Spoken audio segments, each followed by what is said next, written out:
ಶಾಂತರು ಧನ್ಯರು, ಅವರು ಭೂಮಿಗೆ ಬಾಧ್ಯರಾಗುವರು. ಮತ್ತಾಯ 5ನೇ ಅಧ್ಯಾಯ 5ನೇ ವಾಕ್ಯ. ನೆಲ್ಮಿಯ ಸಹೋದರರೇ, ಹೀಗೆ ಒಂದು ದಿನ ದಾರಿಯಲ್ಲಿ ನಡೆದುಕೊಂಡು ಹೋಗುವಾಗ ನಾನು ದೇವರನ್ನ ಕೇಳಿದೆ, ಶಾಂತರು ಧನ್ಯರು, ಅವರು ಭೂಮಿಗೆ ಬಾಧ್ಯರಾಗುವರು ಅಂತ ಹೇಳಿದ್ದೀರಿ, ಆದರೆ ಈ ಲೋಕದಲ್ಲಿ ಬದುಕುವಾಗ ಶಾಂತ ಹೃದಯರಿಗೆ ಎಲ್ಲಿ ಜಾಗ ಇದೆ? ಶಾಂತವಾಗಿದ್ದರೆ ಯಾರು ಬದುಕಲು ಬಿಡ್ತಾರೆ ಅಂತ. ಅದಕ್ಕೆ ದೇವರು ಹೇಳಿದ್ರು, ದಾರಿಯ ಮಗ್ಗುಲಲ್ಲಿ ಗುಂಡಿಗಳಾಗಿರ್ತವೆ, ಅದರಲ್ಲಿರುವ ನೀರು ಕೆಸರಿನೊಂದಿಗೆ ಗುದ್ದಾಡಿ ತಾನೂ ಕೊಳಚೆಯಾಗಿರ್ತದೆ, ಅದನ್ನು ಯಾರಾದರೂ ಶೇಖರಿಸಿಕೊಳ್ತಾರಾ ಅಂತ ಕೇಳಿದರು. ಅದಕ್ಕೆ ನಾನು ಹೇಳಿದೆ, ಇಲ್ಲ ಸ್ವಾಮಿ.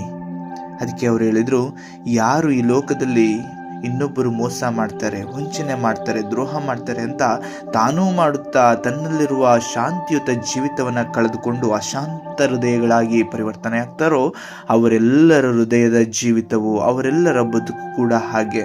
ಅವರು ಆ ಶಾಂತಿಯಿಂದಲೇ ನರಳಾಡಿ ಈ ಭೂಮಿಯಿಂದ ತಾವು ಕಳೆದು ಹೋಗ್ತಾರೆ.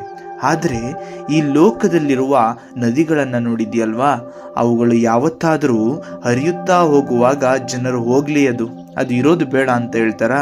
ಇಲ್ಲ, ಅವುಗಳಿಗೆ ಒಂದೊಂದು ಡ್ಯಾಮ್ಗಳನ್ನ ಕಟ್ತಾರೆ, ಕಟ್ಟೆಗಳನ್ನು ಕಟ್ತಾರೆ. ಯಾಕಂದರೆ ಆದಷ್ಟು ಉಳಿಸಿಕೊಳ್ಳೋಣ, ಆದಷ್ಟು ಅವುಗಳನ್ನು ಉಪಯೋಗಿಸಿಕೊಳ್ಳೋಣ ಅಂತ. ಯಾಕಂದರೆ ಉತ್ತಮವಾದದನ್ನು, ಶಾಂತವಾಗಿ ತನ್ನದೇ ಆದ ಕಾರ್ಯಗಳನ್ನು ಯಾವುದರೊಂದಿಗೂ ಬೆರೆಯದೆ ಶುದ್ಧತ್ವವನ್ನು ಉಳಿಸಿಕೊಂಡು ಶಾಂತವಾಗಿ ನಡೆಯುವಂಥ ಪ್ರತಿಯೊಂದು ನೀರನ್ನು ಉಳಿಸಿಕೊಳ್ಳಲು ನೋಡ್ತಾರೆ. ಹಾಗೆಯೇ ನಿನ್ನಲ್ಲಿರುವಂತಹ ಕುಡಿಯುವ ನೀರಿನಂತಹ ಒಂದು ಮನಸ್ಥಿತಿಯನ್ನು, ಶುದ್ಧ ಮನಸ್ಥಿತಿಯನ್ನು, ಎಲ್ಲರಿಗೂ ಒಳ್ಳೆಯದಾಗಲಿ ಎನ್ನುವ ಮನಸ್ಥಿತಿಯನ್ನು ಹೊತ್ತುಕೊಂಡು ಈ ಲೋಕದಲ್ಲಿ ಜೀವಿಸು.